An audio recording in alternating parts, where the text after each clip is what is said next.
For the birthday intention kay Councilor Vic Bernardo, and for the intention of Thanksgiving for Ruby Almasan and family, Felix Berto family, Palafox family, Toti and Cora Manggubat and family, for the special intention of Paulo Antonio, Miguel Antonio, Daniel Antonio, Divina Pangyarihan, and for the healing of Pope Francis, Pilar de Buenque, Rosario Cortez, Patricia Therese Balbuena, at si Helen Grace Palafox. And para sa ikakalwalhati ng kaluluwa ni na Emmanuel Mamburang, Jose Ray Singson, Flaviano Mendoza, Alan Alcid, Oliva M. Bore, Vicente D. Eugenio, Jerome Sr. and Fulgencia Kapangyarihan.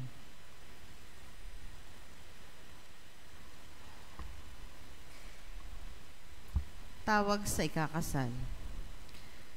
Si Carmichael S. Sibilia, 40 taong gulang, na nakatira sa number 13 Casanova Drive, Culiat, Tandansora, Quezon City, ay ikakasal kay Maria Cristina A. Libed, 34 na taong gulang, na nakatira sa number 13 Casanova Drive, Culiat, Tandansora, Quezon City, sa April 6, 2025, San Guillermo, Paris.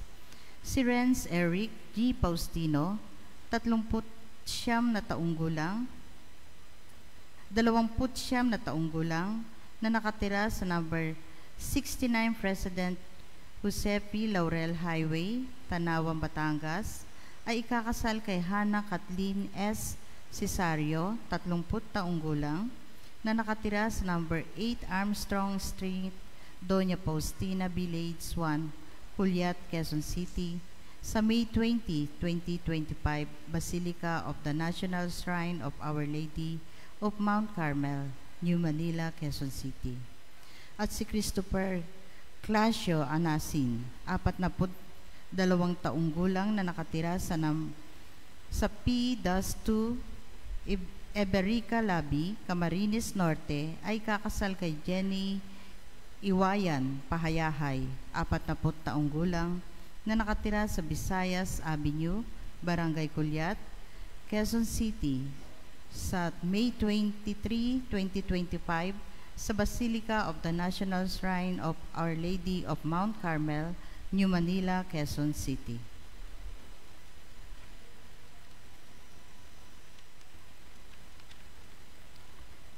Inaanyayahan po ang lahat na magsiluhod para sa ating orasyo imparata para sa bayan. Sa ngalan ng Ama, ng Anak, ng Espiritu Santo. Amen. Amang makapangyarihan, inakay mo ang iyong bayan galing sa Ehipto, mula sa pagkaalipin tungo sa kalayaan. Sa pamamagitan ng iyong anak na si Jesus, inakay mo kami mula sa kamatayan tungo sa buhay ng kanyang misteryong Paskwal at kaloob ng Espiritu Santo. Nagpapakumbaba kaming lumalapit sa iyo, nagtitiwala sa iyong pangakong hilumin ang aming bayan. Iunat mo muli ang iyong makapangyarihang kamay at akayin kami sa panahong ito ng krisis, alitan at pagkalito.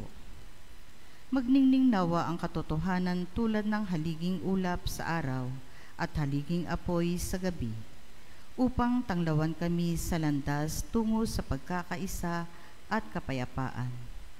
Umagos nawa ang katarungan tulad ng tubig na bumukal mula sa bato, upang pawiin ang uhaw ng mga naghahangad ng hustisya. Linisin ang mga sugat at buksan ang daan tungo sa paghilom at pagkakasundo. Pinakain mo sila ng mana sa ilang. Busugin mo ang aming pagkagutom sa katarungan, upang hindi na kami magnasa ng kapangyarihan, kayamanan at ng pansariling pakinabang. Palambutin mo ang pusong matitigas tulad ng mga paraon, at buksan ng mga matang binulag ng kasakiman, upang manaig ang tunay na pagmamahal sa bayan na higit ng anumang alkansyang pampolitika o pansariling interes. Turuan mo kaming makita ang isa't isa, hindi bilang kakampi o kaaway, kundi bilang magkakapatid sa iyo. Nawa ang taon ng Hubileo ay matulak sa amin upang maglakbay bilang isang bayan.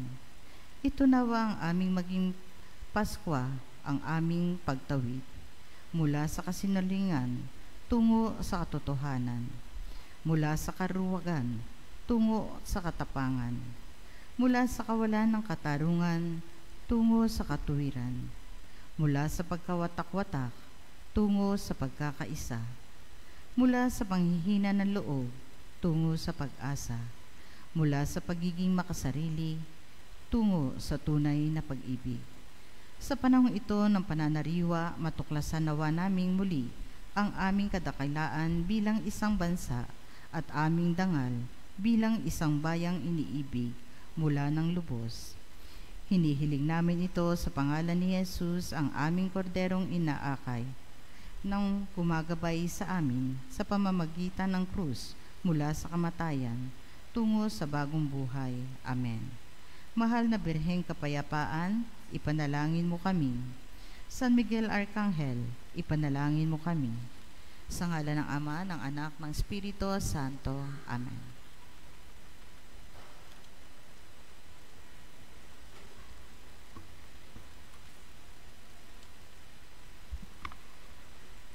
Ang ating pong banal na misa ngayon ay kasalukuyan naka-livestream sa Facebook page ng ating parokya, San Lorenzo Ruiz Parish, Quezon City. Ang lahat ay pinapaalalahan ng manamit, ng naaangkop at aktibo at magalang na makilahok sa ating pagdiriwang.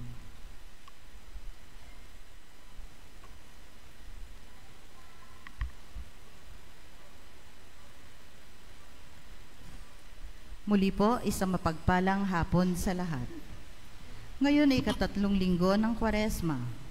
Ang ating banal na misa ngayon ay ang kalinga, kabusugan at pagmamalasakit mula sa Diyos. Ang tiyaga at kabaitan ng Diyos sa atin sa paglalakbay na ito ngayong Kwaresma ay di maipagkakailang malinaw sa mga pagbasa.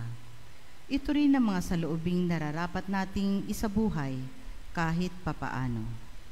Ang Panginoon mismo sa kanyang matyagang pagmamahal, ang siya rin nagbibigay sa atin ng kakayahang mamunga ng biyayang ikabubusog ng iba. Bukod sa pag-iwas sa paggawa ng masama, inaasahan rin naman tayo na magmalas ng katulad na pagmamalasakit. Maipakikita natin ito sa paggawa, kahit kaunti lamang para sa Panginoon, tungo sa pagtatatag ng kaharian at para sa sarili nating pagpapakabanal. Pinalakas ng kalinga ng Diyos at yayamang tumatanggap ng kabusugan ng kanyang pagpapala.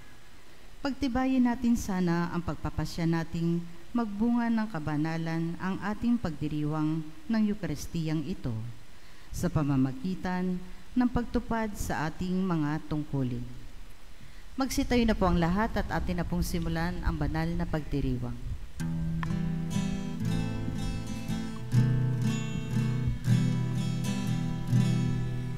Sa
Sa ngalan ng Ama at ng Anak at ng Espiritu Santo. Amen.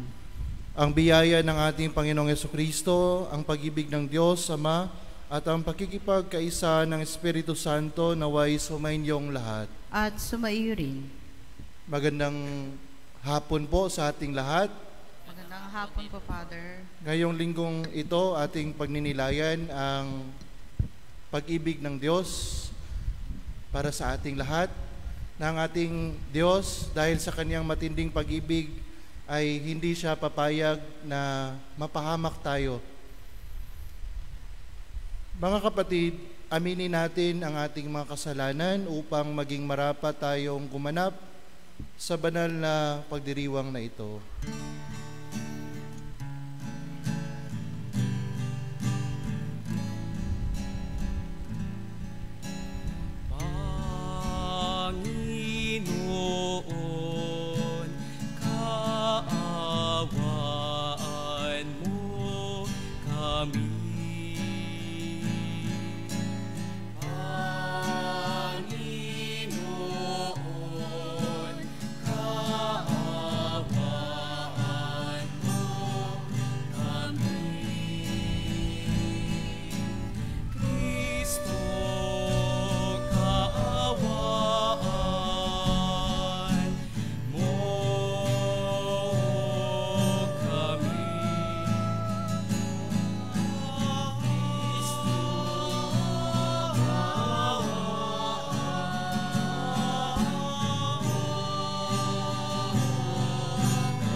Manalangin tayo. Ama naming makapangyarihan, ikaw ay maibigin at butihin sa tanan. Itinuro mo na ang lunas sa kasalanan ay nasa kusang pagpapakasakit, pagdalangin at pagmamalasakit. Tunghayan mo ang aming pag-amin sa nagawang pagsuway upang sa pagpapatira pa ng aming budhi ay sa iyong harap, kami lagi mong maibangon dahil sa iyong pag-ibig na tapat. Sa pamamagitan ni Jesucristo kasama ng Espiritu Santo, mapasawalang hanggan. Amen.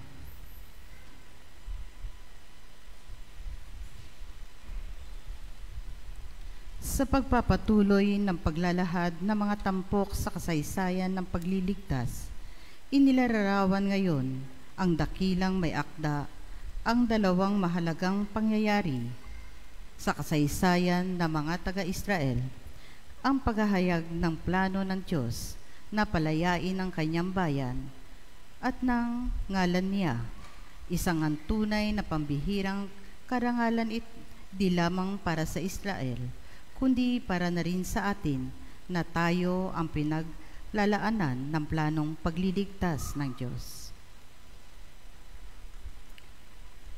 Pagbasa mula sa aklat ng Exodo.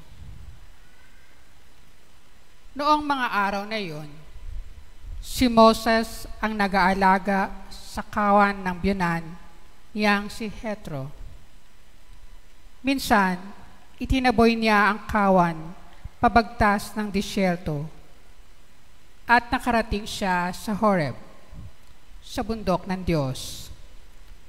Doon ang anghel ng Panginoon ay nagpakita sa kanya, parang ninga sa gitna ng isang mababang punong kahoy. Kitang-kita ni Moises na nagliliyab ito, ngunit hindi nasusunog.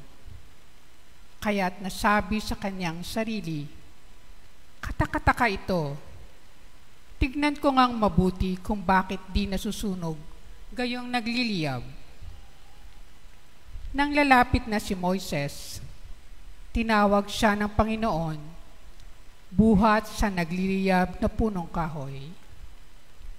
Moises, Moises. Ano po yon? Sagot niya. Sinabi ng Diyos, huwag kang lumapit. Hubarin mo ang iyong sandalyas, sapagkat banal na dako ang kinatatayuan mo. Ako ang Diyos na iyong mga magulang, nina Abraham, Isaac at Jacob. Tinakpan ni Moises ang kanyang mukha pagkat natatakot siyang tumingin sa Diyos. Sinabi sa kanya ng Panginoon, nakita kong labis na pinahihirapan ng mga Ehipsyo ang mga bayan. Alam ko ang hirap nilang tinitiis at naririnig ko ang kanilang daing. Kaya bumaba ako upang sila'y iligtas, ialis sa Ehipto, at ihatid sa lupaing mayaman, malawak, at sagana sa lahat ng bagay. Sinabi ni Moses, pupunta ako sa mga Israelita at sasabihin sa kanilang, ako'y sinugo ng Diyos ng aming ninuno. Ngunit ano po ang sasabihin ko kung itanong nila kung sino ang nagsugo sa akin? Sinabi ng Diyos, ako'y si ako nga. Sabihin mong sinugo ka ni ako nga ng Panginoon, ng Diyos ng inyong mga ninuno, ng Diyos ni Abraham, Isaac at Jacob. At ito ang pangalang itatawag nila sa akin magpakailanman. Ito rin ang pag-alala sa akin ng lahat ng salinlahi. Ang salita ng Diyos. Salamat sa Diyos. Ang ating mahabaging Diyos ay nagmamagandang loob. Ang ating mahabaging Diyos ay nagmamagandang loob.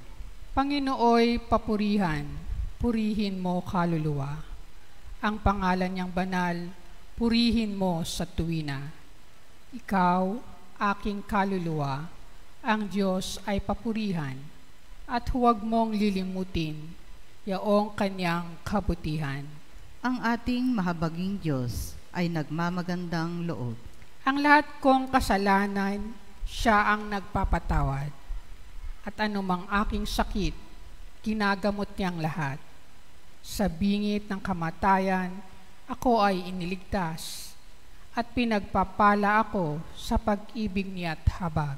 Ang ating mahabaging Diyos ay nagmamagandang loob. Panginooy humahatol, ang gawad ay katarungan.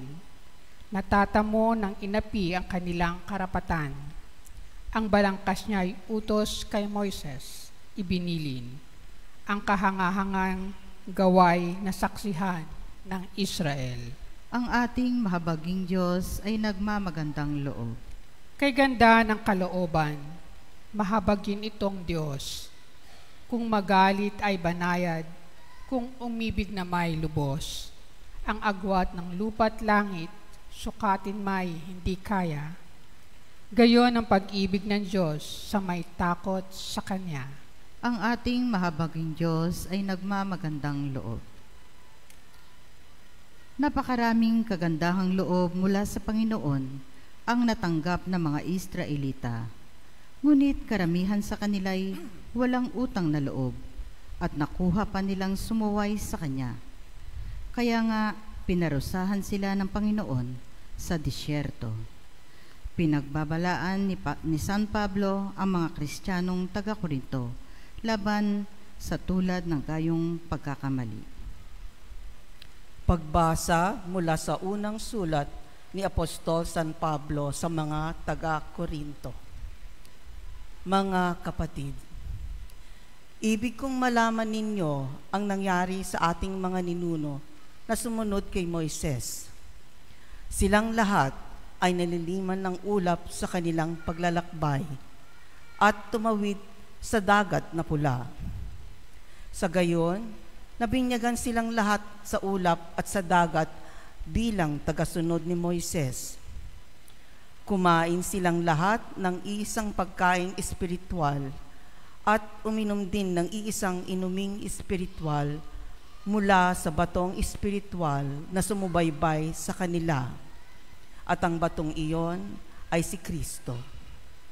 Gayunman, hindi kinalugdan ng Diyos ang marami sa kanila, kaya't nagkalat sa ilang ang kanilang mga buto.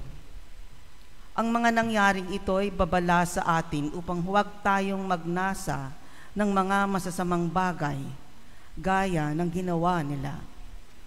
Huwag din tayong magreklamo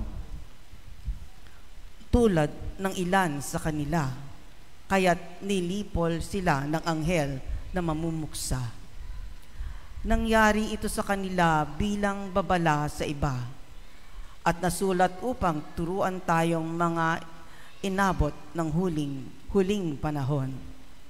Kaya nga, mag-ingat ang sino mang nag-aakalang siya'y nakatayo, baka siya mabuwal. Ang salita ng Diyos. Salamat sa Diyos.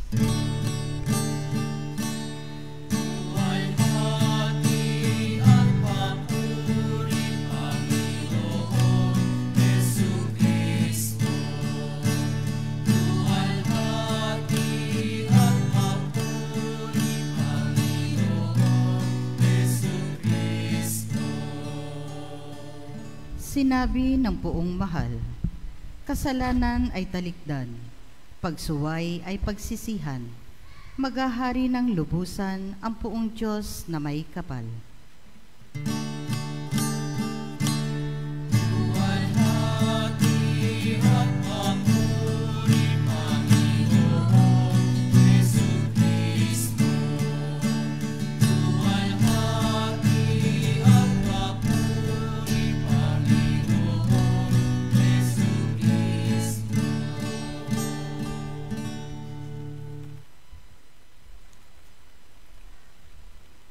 Sumainyo ang Panginoon. At sumaiyo rin. Ang mabuting balita ng Panginoon ayon kay San Lucas. Papuri sa iyo, Panginoon. Dumating noon ang ilang tao at ibinalita kay Jesus na ipinapatay ni Pilato ang ilang Galileo, samantalang ang mga ito'y naghahandog sa Diyos. Sinabi nila sa kanya, akala ba ninyo'y higit na makasalanan ang mga Galileyong ito kaysa ibang mga taga-Galilea dahil sa gayon ang sinapit nila? Hindi. Ngunit sinasabi ko sa inyo, kapag hindi ninyo pinagsisihan at tinalikdan ang inyong mga kasalanan, mapapahamak din kayong lahat. At ang 18 namatay ng mabagsakan ng tore sa Siloe, sa akala ba ninyo higit silang makasalanan kaysa ibang naninirahan sa Jerusalem? Hindi. Ngunit sinasabi ko sa inyo, kapag hindi niyo pinagsisihan at tinalikdan ang inyong mga kasalanan, mapapahamak din kayong lahat. Sinabi sa kanila ni Jesus ang talinghagang ito, may isang tao na may puno ng igos sa kanyang ubasan. Minsan, tiningnan niya kung may bunga ito, ngunit wala siyang nakita. Kaya't sinabi niya sa tagapag-alaga ng ubasan, 3 taon na akong pumupa rito at naghahanap ng bunga sa punong ito, ngunit wala akong makita. Putulin mo na. Nakasisikip lang iyan. Ngunit sumagot ang tagapag-alaga, huwag po muna nating putulin sa taong ito. Huhukayan ko ang palibot at lalagyan ng pataba. Kung mamumunga po ito sa darating na taon, mabuti. Ngunit kung hindi, putulin na natin.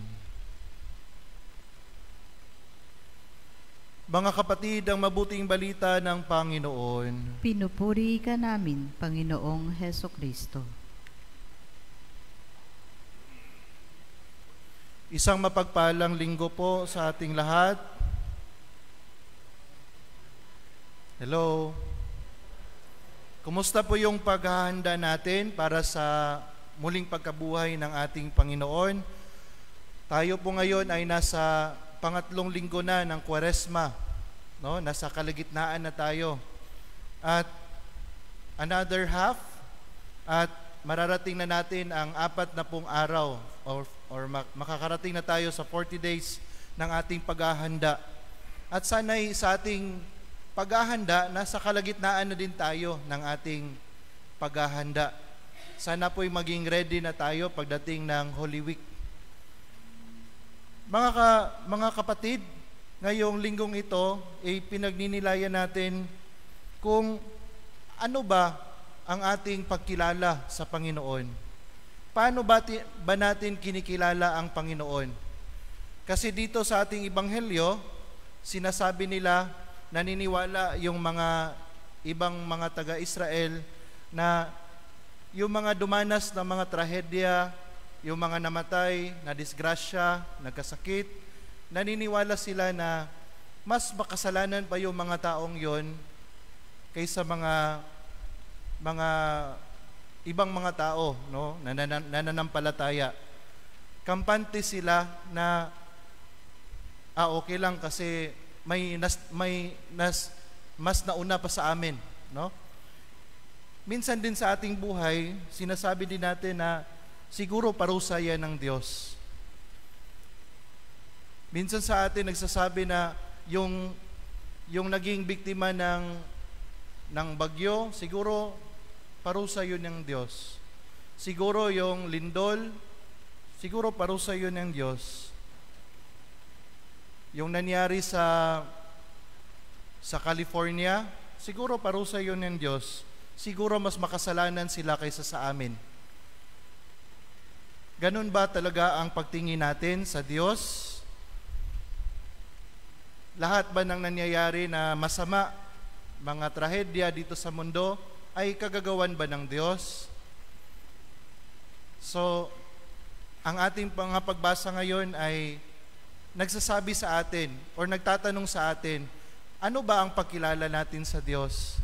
Do we view God as a punishing God? Or do we view God as a loving and merciful God? Naparito ba ang Panginoon para parusahan tayo?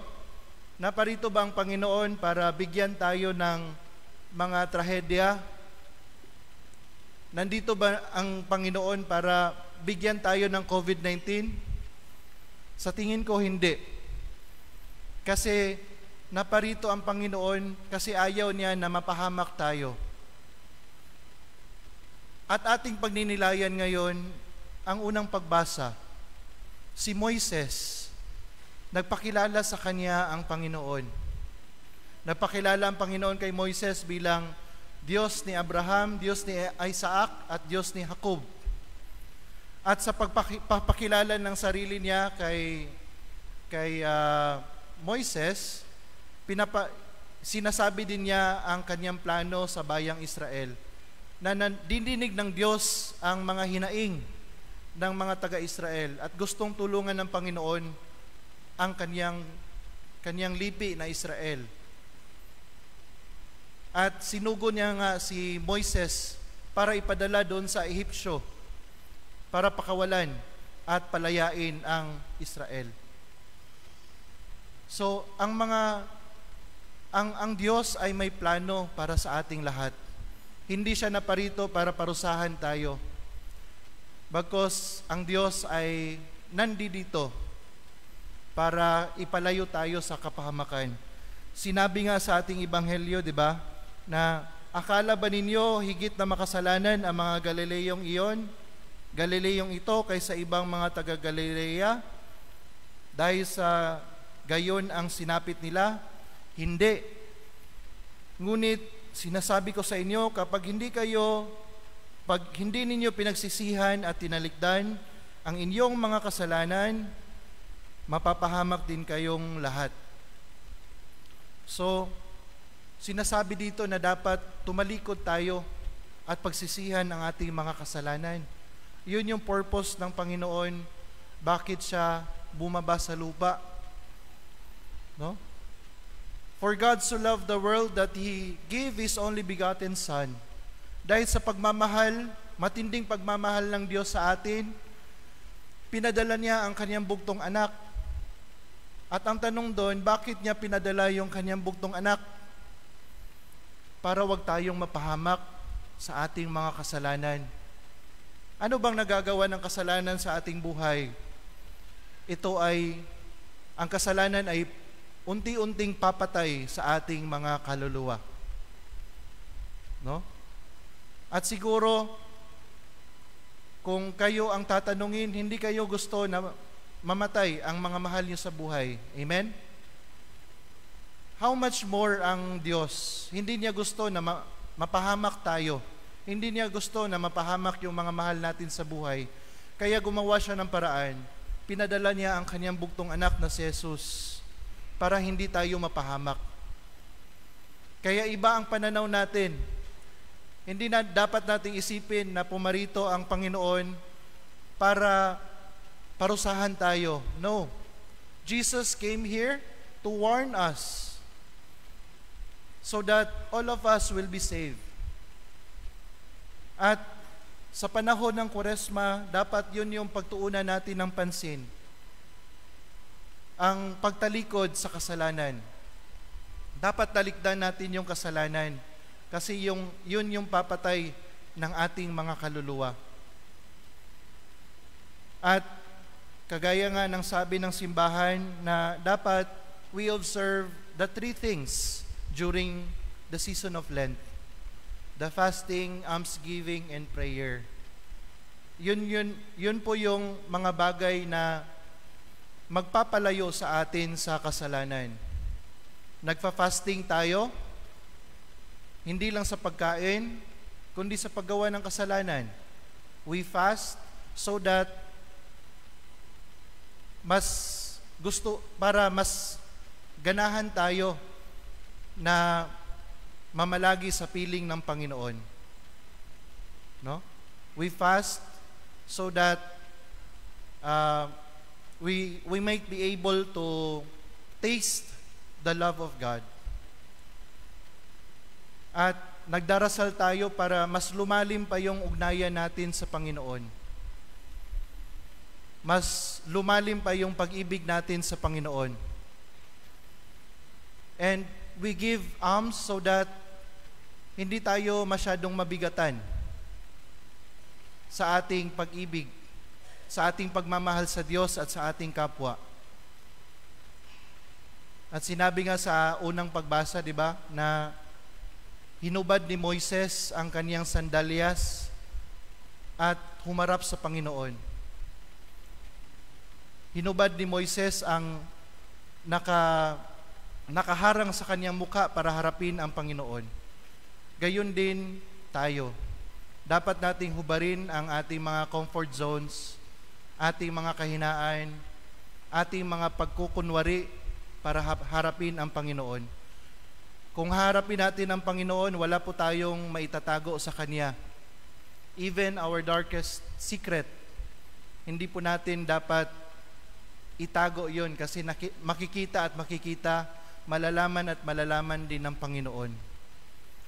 Kung ano man yung mga nagpapahirap sa atin sa pagbago ng ating sarili, dapat nating ipagkatiwala lahat ng iyon sa ating Panginoon.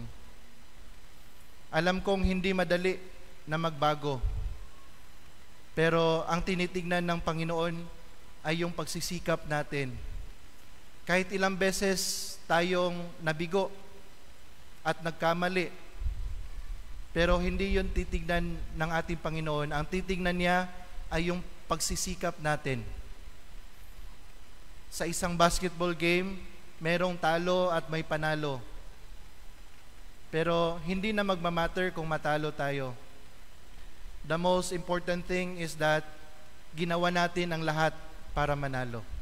At yun yung pinaka-importanting bagay sa panahon ng Kwaresma.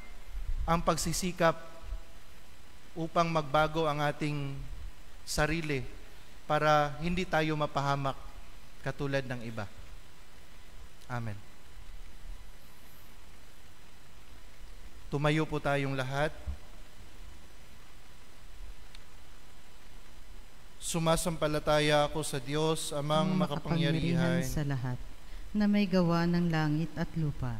Sumasampalataya ako kay Hesukristo, iisang anak ng Diyos, Panginoon nating lahat. Nagkatawang tao siya, lalang ng Espiritu Santo. Ipinanganak ni Santa Mariang Birhen, pinagpakasakit ni Poncio Pilato, ipinako sa krus, namatay, inilibing, nanaog sa kinaroroonan ng mga yumao, nang may ikatlong araw na buhay na magmuli, umakyat sa langit, naluluklok sa kanan ng Diyos, amang makapangyarihan sa lahat, doong magmumulang paririto at huhukom sa nangangabuhay at nangamatay na tao.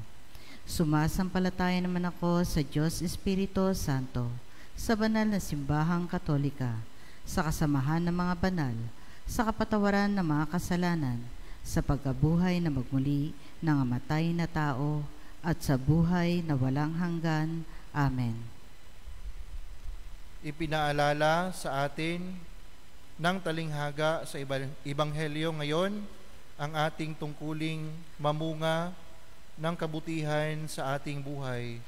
Kumikilala sa ating kahinaan, tayo ngayon humiling ng tulong sa Panginoon para sa atin at sa lahat ng tao. Sa bawat panalangin ng ating tugon, mahabaging Diyos, dinggin mo kami. Mahabaging Diyos, dinggin mo kami. Naway ang simbahang Katolika sa pamumuno ng Santo Papa at lahat ng mga obispo ay tapat na tumupad sa kanyang mga misyong mamatnubay sa mga tao tungo sa kaligtasan. Manalangin tayo. Mahabaging Diyos, dinggin mo kami. Naway lahat ng nagdurusang pisikal o espiritual ay magtiwala sa Diyos at magtamo ng tulong mula sa kanilang mga kapatid. Manalangin tayo. Mahabaging Diyos, dinggin mo kami. Naway dinggin ng lahat ng makasalanan ang panawagan para sa pagbabagong loob at talikdan ang kanilang malit masamang pamumuhay. Manalangin tayo. Mahabaging Diyos, dinggin mo kami. Naway tulad ng takapag-alaga ng ubasan sa talinghaga ni Jesus, ipagdasal natin ang ating mga kapatid at tulungan silang lumago sa kabanalan. Manalangin tayo. Mahabaging Diyos, dinggin mo kami. Naway magbunga ang lahat ng tapat ng pagsisisi, pagbabalik loob at masiglang pagtataguyod sa kabutihan ng pamayanan. Manalangin tayo.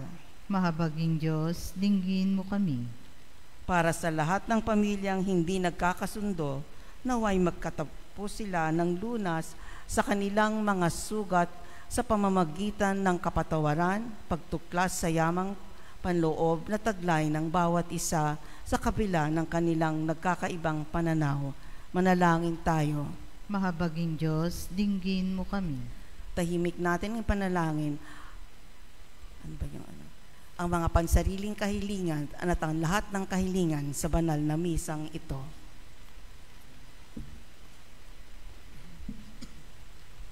Manalangin tayo. Mahabaging Diyos, dinggin mo kami.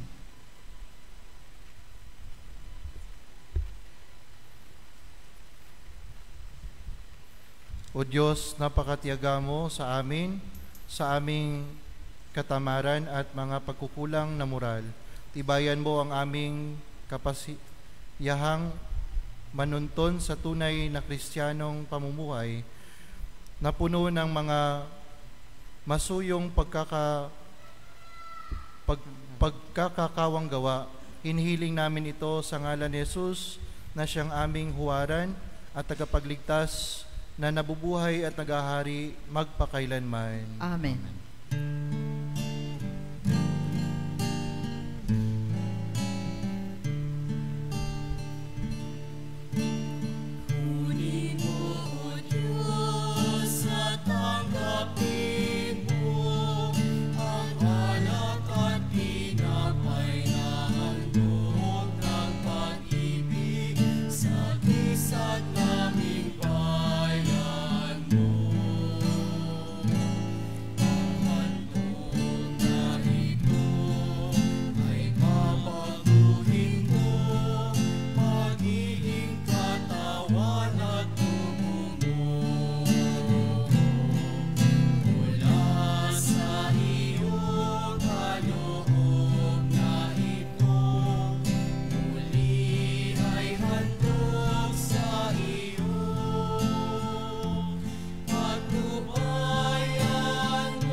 Tumayo po ang lahat. Manalangin kayo mga kapatid upang ang paghahain natin ay kalugdan ng Diyos sa mga makapangyarihan sa lahat. Tanggapin nawa ng Panginoon itong paghahain sa iyong mga kamay, sa kapurihan niya at karangalan, sa ating kapakinabangan, at sa buong sambayanan niyang banal.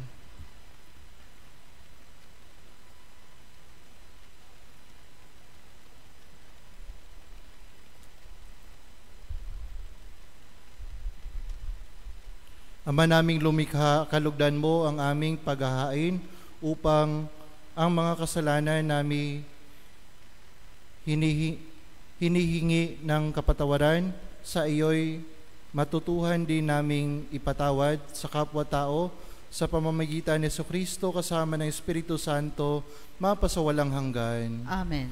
Sumainyo ang Panginoon. At sumaiyo rin. Itaas sa Diyos sa inyong puso at diwa. Itinaas na namin sa Panginoon. Pasalamatan natin ang Panginoong ating Diyos. Marapat na siya ay pasalamatan. Ama naming makapangyarihan, tunay ngang marapat na ikaw ay aming pasalamatan sa pamamagitan ni Jesucristo na aming Panginoon nang maipagtapat niya sa mga alagad na siya'y laang namatay para sa lahat. Sa kanila'y kanyang ipinamalas ang kaniyang sariling puspos sa liwanag. Ang iyong mga utos at mga propeta ay pawang mga tagapagpatunay niya sa pagkakatalaga para sa kapwa'y magdusa upang akayin ang lahat sa pagkabuhay na maligaya. Kaya't kaisa ng mga anghel na nagsisiawit ng papuri sa iyo nang walang humpay sa kalangitan, kami nagbubunyi sa iyong kadakilaan.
Ama naming banal, ikaw ang bukal na tanang kabanalan, kaya sa pamamagitan ng iyong Espiritu, gawin mong banal ang kaloob na ito upang para sa aming maging katawan at dugo ng aming Panginoong Hesukristo. Bago niya pinagtiisang kusang loob na maging handog, hinawakan niya ang tinapay, pinasalamatan kaniya, pinaghati-hati niya iyon, inabot sa kaniyang mga alagad at sinabi, "Tanggapin ninyong lahat ito at kanin, ito ang aking katawan na ihahandog para sa inyo."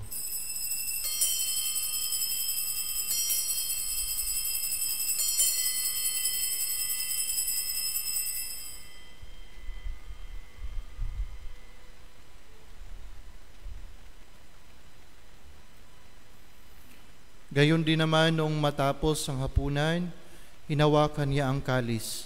Muli kanyang pinasalamatan, inabot niya ang kalis sa kanyang mga alagad at sinabi, "Tanggapin ninyong lahat ito at inumin, ito ang kalis ng aking dugo, ng bago at walang hanggang tipan, ang aking dugo na ibubuhos para sa inyo at para sa lahat, sa ikapagpapatawad ng mga kasalanan. Gawin ninyo ito sa pag-alala sa akin."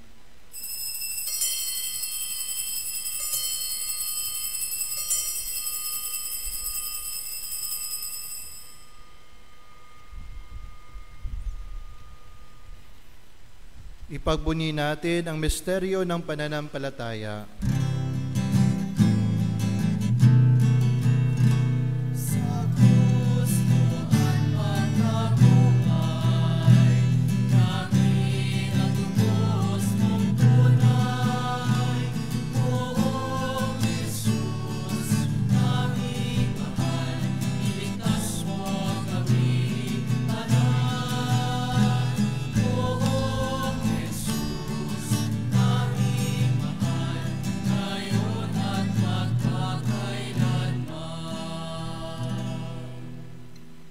Ama, ginagawa namin ngayon ang pag-alala sa pagkamatay at muling pagkabuhay ng iyong anak, kaya't inaalay namin sa iyo ang tinapay na nagbibigay buhay at ang kalis na nagkakaloob ng kaligtasan. Kami nagpapasalamat dahil kami iyong minarapat na tumayo sa harap mo para maglingkod sa iyo. Sinasamo namin kami magsasalo-salo sa katawan at dugo ni Kristo ay mabuklod sa pagkakaisa sa pamamagitan ng Espiritu Santo. Ama, lingapin mo ang iyong simbahang laganap sa buong daigdig. Puspusin mo kami sa pag-ibig, kaisa ni Francisco na aming Papa, at ni Roberto na aming Obispo, at ng Tanang Kaparian at mga reliyoso. Alalahanin mo rin ang mga kapatid naming nahimlay nang may pag-asang sila'y muling mabubuhay, gayon din ang lahat ng mga pumanaw. Kawaan mo sila at patuloyin sa iyong kaliwanagan. Kawaan mo at panggidapatin kaming lahat na makasalo sa iyong buhay na walang wakas. Kaisa ng mahal na Birheng Maria na Ina ng Diyos, kaisa ng mga apostol at ng lahat ng mga banal na namuhay dito sa daigdig ng kalugod-lugod sa iyo, may pagdiwang nawa namin ang pagpupuri sa ikararangal mo sa pamamagitan ng iyong anak na aming Panginoong Hesukristo. Sa pamamagitan ni Kristo, kasama niya at sa Kanya, ang lahat ng parangal at papuri ay sa iyo, Diyos Amang makapangyarihan, kasama ng Espiritu Santo, magpasawalang hanggan.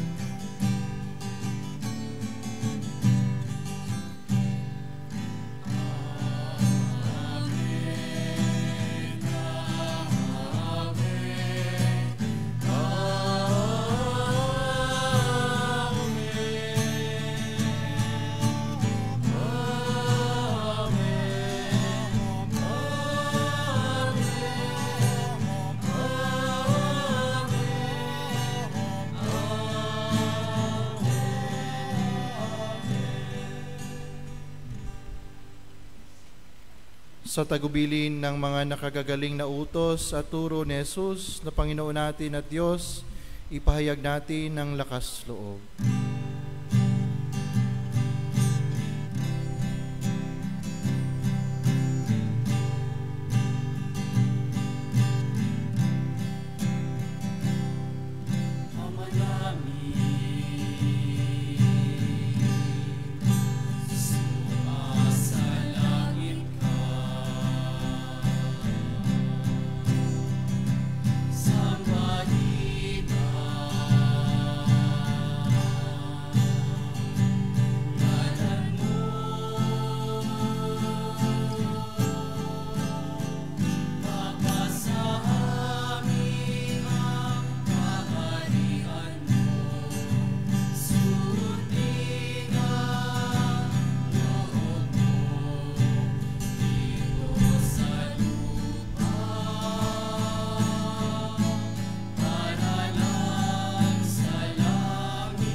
Hinihiling namin kami adya sa lahat na masama, pagkalooban ng kapayapaan araw-araw, iligtas sa kasalanan at ilayo sa lahat ng kapahamakan.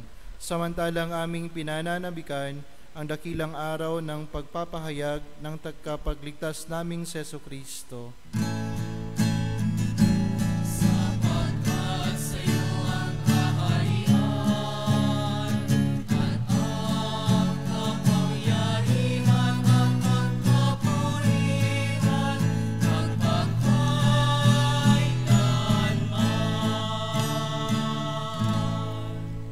Panginoong Jesucristo, sinabi mo sa iyong mga apostoles, kapayapaan ang iniiwan ko sa inyo, ang kapayapaan ang ibinibigay ko sa inyo.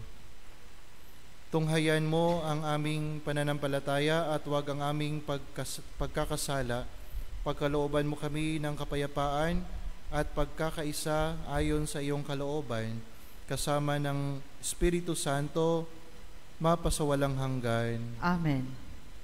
Ang kapayapaan ng Panginoon ay laging sumainyo. At sumaiyo rin. Magbigayan kayo ng kapayapaan sa isa't isa.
Mga kapatid, ito si Jesucristo, ang kordero ng Diyos.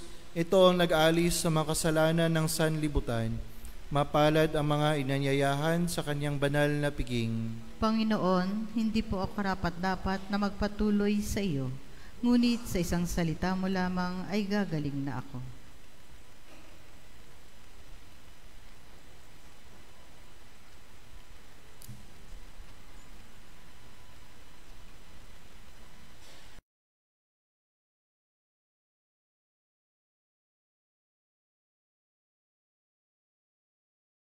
Espiritual na pakikinabang. O Jesus ko, naniniwala ako na ikaw ay tunay na naririyan sa banal na sakramento. Minamahal kita ng higit sa lahat at ninanais ko na ikaw ay tanggapin sa aking kaluluwa. Bagamat sa sandaling ito ay hindi kita matatanggap sa paraang sakramental, pumarito ka man lamang sa aking puso sa paraang espiritual. Tinatanggap kita na ikaw na naririto at buong puso akong nakikipag-isa sa iyo. Huwag mong pahintulutang ako'y mapahiwalay sa iyo. Amen.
Manalangin tayo.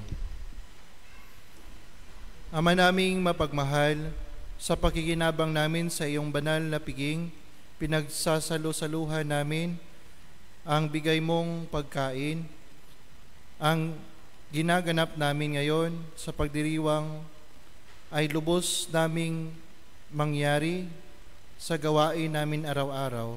Sa pamamagitan ni Jesucristo kasama ng Espiritu Santo, mapasawalang hanggan. Amen. Please all kneel for the healing of Pope Francis. Prayer for Pope Francis. Loving and merciful God, we implore you to look kindly upon your servant Pope Francis. Touch him with your compassion and consolation. Restore his health and renew his strength in mind, body, and spirit. Surround him with your peace and the support of the prayers of your holy people. We place Pope Francis in your healing love through the doctors, nurses, and medical professionals who take care of him. We ask this through Christ our Lord. Amen. Mary, health of the sick, pray for us. Magsiupo muna ang lahat para sa mga ilang paalala. Una po, mayroon po tayong second collection para sa pagpapatayo ng Cristo Hari Parish of Shrine of the Youth. Ikalawa, paalala po sa lahat ng kalahok sa Bisita Iglesia 2025 ay inaanyayahang dumalo sa gaganaping orientation sa darating na Miyerkules, March 26, sa ganap na 7 ng gabi. Pag-uusapan po dito ang mga detalye ng mga magiging kaganapan sa araw ng biyahe. At sa mga nais bumili ng t-shirt, mayroon po pa tayong available na for sale sa table sa harap ng simbahan. Ikatlo, sa nais pong mag-order ng palaspas para sa Palm Sunday, pwede na po tayong mag-pre-order sa harap ng simbahan. At panghuli, narito po ang ating schedule ng Holy Week sa April 14 to 16, Holy Monday, Holy Tuesday, and Holy Wednesday. Ang misa po ay alas 6 ng umaga or 6 a.m. Ay magkakaroon po naman ng kumpisalan ng bayan or confession at formation talk ng alas 6 ng gabi. Sa April 17 or Holy Thursday, ang misa po ay alas 6 ng gabi or 6 p.m. Mapapanood din po ang sa Facebook live stream Sa April 18 o Holy Friday, meron po tayong Grand Way of the Cross, alas 4 ng umaga. At pagdating po ng 12:30 ng hapon, magkakaroon naman po tayo ng 7 palabras o 7 last word. At ang ating misa ay alas 3 ng hapon or 3 p.m. sa Santo Enchero or sa Holy Burial. Ito ay mapapanood din sa live stream. Sa April 19 o Holy Saturday sa alas 6 ng umaga ay mayroon po tayong Tinebre at ang Easter Vigil Mass ay alas 6 ng gabi or 6 p.m. Magkakaroon din po tayo ng live stream. At sa April 20 or Easter Sunday, ang ating mga misa sa umaga ay alas 6 ng umaga, alas 8 ng umaga at alas 10 ng umaga. At sa hapon naman po ay alas 5 ng hapon. Maraming salamat po.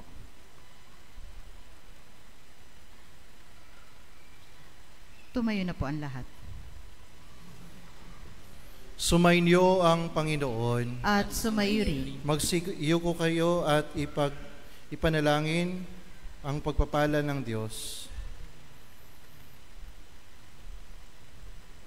Pasiglahin nawa kayo ng biyaya ng Panginoon upang lahat ng inyong mga balakin at gawin ay maghatid sa masaganang ani ng kabanalan. Amen.